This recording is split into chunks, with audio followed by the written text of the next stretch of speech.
उत्पत्ति अध्याय 40 में यूसुफ की कहानी का एक महत्वपूर्ण भाग है, जहां वो मिस्र की जेल में फिरौन के दो अधिकारियों, मदिरा पिलाने वाले और बेकाने वाले के स्वप्न का अर्थ बताता है।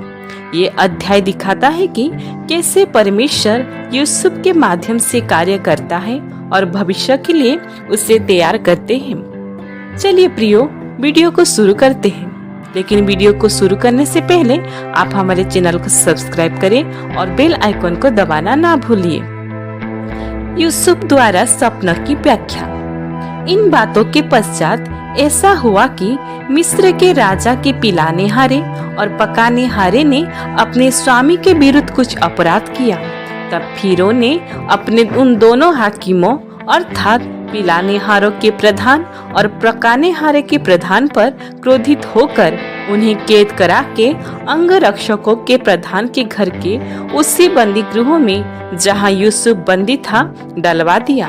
तब अंगरक्षकों के प्रधान ने उनको यूसुफ के हाथों सौंपा और वो उनकी सेवा टहल करने लगा।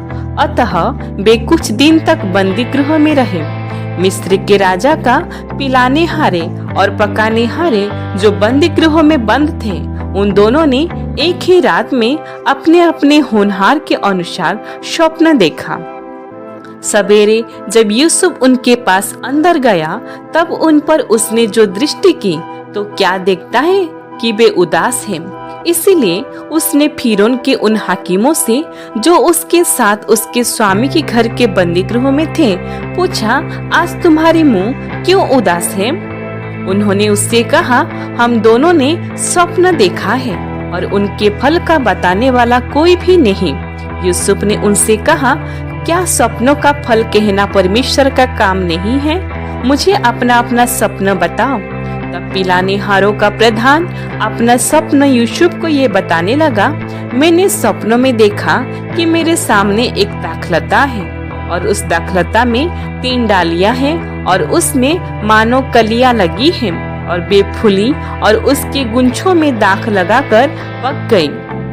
और फिरौन का कटोरा मेरे हाथ में था और मैंने उन दाखों को लेकर फिरौन के कटोरों में निचोड़ा और कटोरों को फिरौन के हाथ में दिया।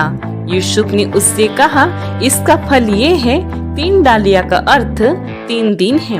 इसीलिए अब से 3 दिन के भीतर फिरौन तेरा सिर ऊंचा करेगा और फिर से तेरे पद पर तुझे नियुक्त करेगा और तू पहले के समान फिरौन का पिलाने हारा होकर उसका कटोरा उसके हाथ में फिर दिया करेगा।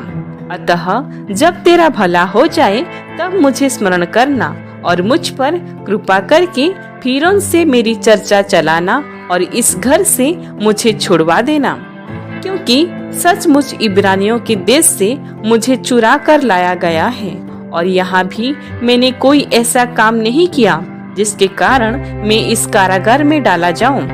ये देखकर कि उसके स्वप्न का फल अच्छा निकला, पकाने हारों के प्रधान ने यूसुफ से कहा, मैंने भी स्वप्न देखा है, ये वही है। मैंने देखा कि मेरे सिर पर सफेद रोटी की 3 टोकरियां हैं और ऊपर की टोकरी में फिरौन के लिए सब प्रकार की पकी पकाई वस्तुएं हैं और पक्षी मेरे सिर पर की टोकरी में से उन वस्तुओं को खा रहे हैं। यूसुफ ने कहा, इसका फल ये है, 3 टोकरियों का अर्थ 3 दिन है।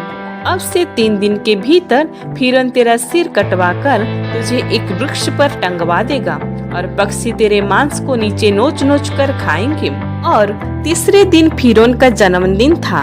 उसने अपने सब कर्मचारियों को भोज दिया और उनमें से पिलाने हारों के प्रधान और पकाने हारों के प्रधान दोनों को बंदी गृह से निकलवाया।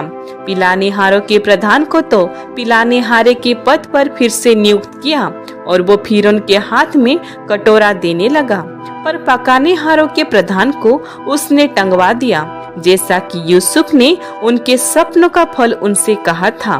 फिर भी पिलाने हारों के प्रधान ने यूसुफ को स्मरण न रखा, परंतु उसे भूल गया। ईश्वर इस छोटी सी वचन के द्वारा हम सभी को बहुतायत से आशीष दे। आमीन।